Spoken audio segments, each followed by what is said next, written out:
Hey, John, how are you today? Well, Elliot, we could talk about something as mundane as Marquette's on a 2-game losing streak, which is never great, but it's college basketball, so it's not the end of the world. But I thought we'd start off with, as we started to talk about last week, what's going on in Washington, D.C. I think it's essential because it does impact the AML community in a variety of ways. And as we do this, everybody should remember that since that fire hose is on every day, by the time you listen to this on Friday, there could be adjustments. But I want to mention a couple things, particularly because of our strong partners at the F. Everybody knows by now that they want the names of all the FBI staff that were involved in some fashion in investigating the January 6th rioters, insurrectionists, which is talk about the conversations that occurred during the campaign about weaponization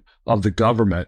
These same folks, that's exactly what's happening. So we've talked to a number of our friends and colleagues in the law enforcement community, and there's a number of lawsuits to prevent the release of that information publicly, because there's no way you can trust if those names go public that there won't be doxing and other issues. And wanted to mention, besides the lawsuits, a letter was sent to House and Senate leaders of both parties from a number of organizations, which include the Federal Law Enforcement Officers Association, the Federal Agents Association, the Society of Former Special Agents, and includes Judge William Webster, who was a former director of the FBI and the CIA. So this letter went out 2 days ago, and I'll just give you a snapshot of it. The subject heading is ensuring that the FBI can continue to effectively protect America. And they're asking House and Senate leaders they want to raise these concerns about recent actions taken by officials at the Department of Justice that threaten the careers of thousands of FBI special agents and risk disrupting the Bureau's essential work. 5,000 names were sent in, by the way. Put simply, the special agents, as they say in the letter, who risked their lives protecting this country from criminals and terrorists, are now being placed on lists and having their careers jeopardized simply by carrying out the orders they were given by the superiors of the FBI. There was separate other letters sent to heads of the various agencies. Again, there's lawsuits pending. There's also, as we know, because you and I have friends and colleagues that work for the federal government, there was also emails sent to everybody within the government telling them to either resign and get paid through September of 2025, or there will be other potential personnel issues. That's also illegal, and there's also lawsuits dealing with that as well. And then the last thing I'll mention, and we'll continue to move on, basically the closing of USAID, an organization created back in 1961 to work with countries that need help from humanitarian issues like medical supplies and other things, is been closed. They are going to move that under the Department of State. Rubio has already said that's going to happen.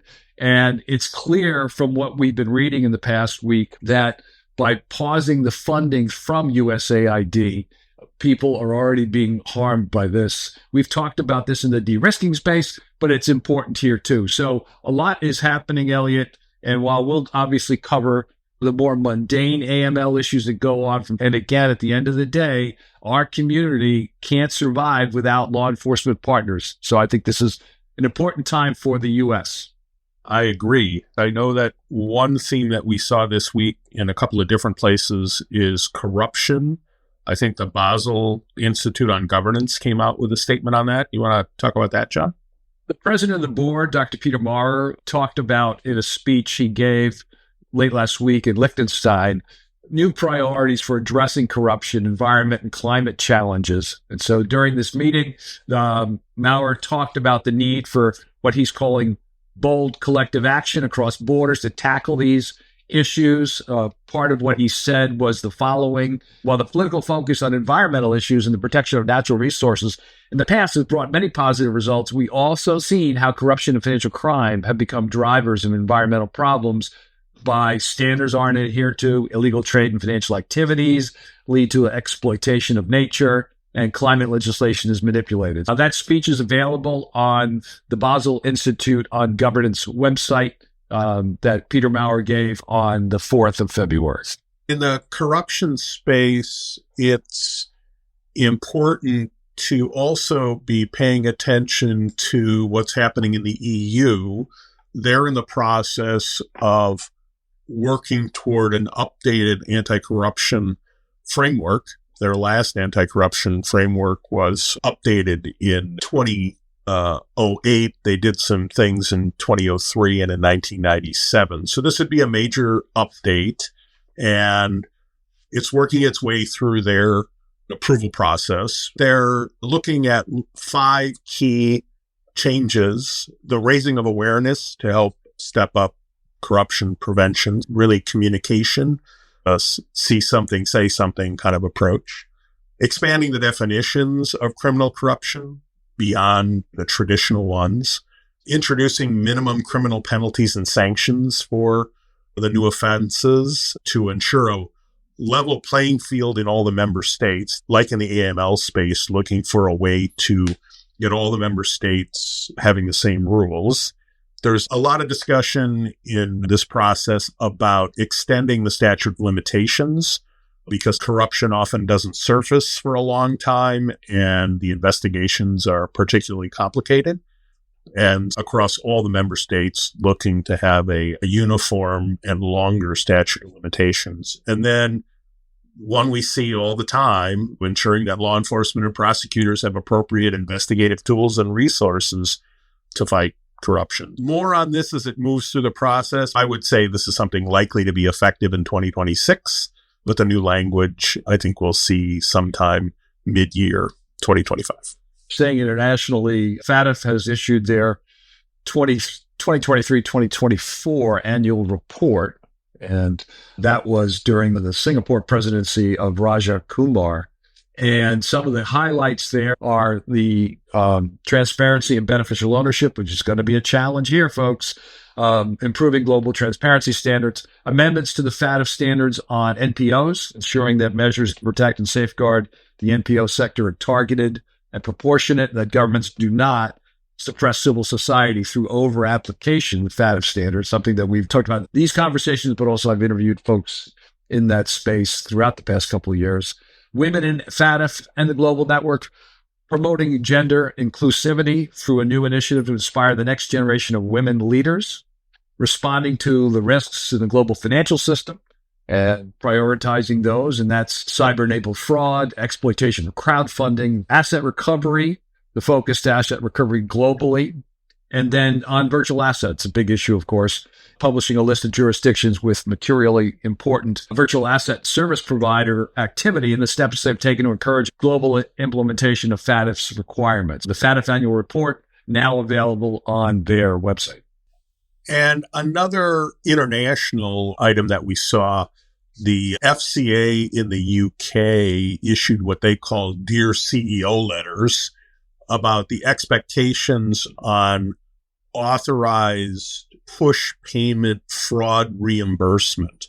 You and I have talked a lot about fraud in the last 12 to 18 months, and I think the consensus across the anti-financial crime community is that fraud is a growth industry and something we all have to continue to keep very focused on.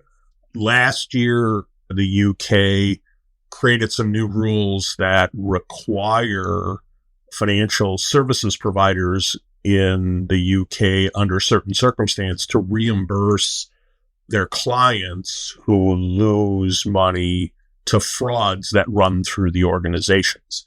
And this letter is a reminder that payment service providers and banks and other financial services providers have some requirements that they have to follow as it relates to these authorized push payments. It's something that's authorized by the account holder and is outgoing. Some frauds play on this capability by tricking customers into sending money to the fraudsters. The reminder from FCA is to have effective governance arrangements, controls, and data to protect, manage, and prevent the fraud. regularly review their prevention systems and to maintain appropriate customer diligence controls at the onboarding stage and on an ongoing basis to identify and prevent accounts being used to receive proceeds of fraud. The money goes out, but it has to go somewhere. And tracking where it's going is really critical. Since you're mentioning fraud, we should also mention that in the past week, the Consumer Financial Protection Bureau, CFPB, the staff has been told to cease work. And the Treasury Secretary Bessent, he's now in charge of CFPB. And what does it mean from a fraud perspective? Several regulations that were in the pipeline are now not going to go any further, and that's on overdraft fees. That was set to take effect in October.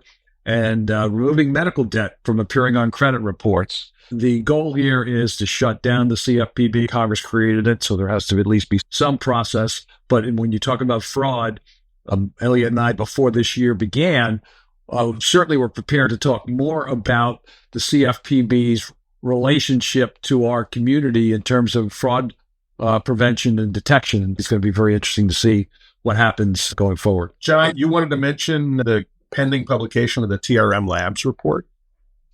We just posted the interview that I did with Ari Redboard last week, and Ari talked to me about his take on issues in the crypto space for 2025, but also a high-level summary of the 2025 TRM Labs Crypto Crime Report. The full report is going to be available on Monday, February 10th. Ask everybody to pay attention to that. Ari is also very active on LinkedIn. He's following very closely the Digital Assets Working Group, some of the announcements recently by the CFTC and the SEC regarding cryptocurrency. So it's a smart follow if you get the chance to follow Harry Redboard from TRM Labs. And the last thing I wanted to mention just very quickly, by the time you listen to this, the hearing will have occurred. There's a hearing this week on the House side in financial services. This hearing is designed to look at the de-risking issue, which they're now calling debanking. The subject of the memorandum from staff to the committee is they're calling this Operation Choke Point 2.0, the Biden administration's efforts to put crypto in the crosshairs. So there's 4 witnesses that are going to talk about their perceived inability to get banking access because they are in the crypto space and digital asset firms and employees of digital asset firms.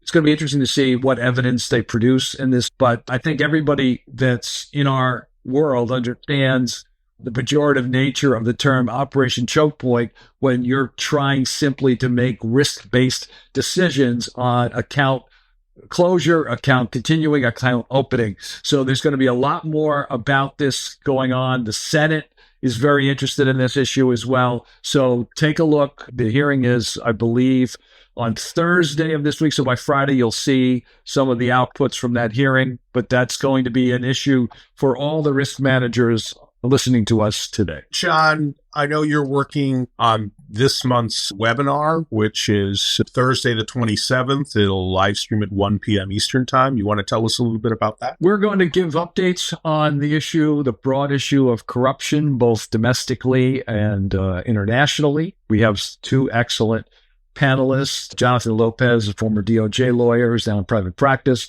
and Gary Coleman from Transparency International. Both have appeared on previous programs for us. And we're going to talk about a series of issues that fall under the corruption umbrella. Remember, that is one, at least currently, the 8 priorities issued by the Treasury Department back in 2021. We'll look forward to talking to you. You can send your questions in during the program. If you want us to cover some issues, feel free to send Elliot or myself some of those questions by email. Be happy to address those as well. Sounds good, John. And I know we have other things in the pipeline, but we'll talk about those next week as they firm up a little bit. And you have a good week, and I will talk to you next week. Hang in there. Talk to you soon. Stay safe. Bye-bye.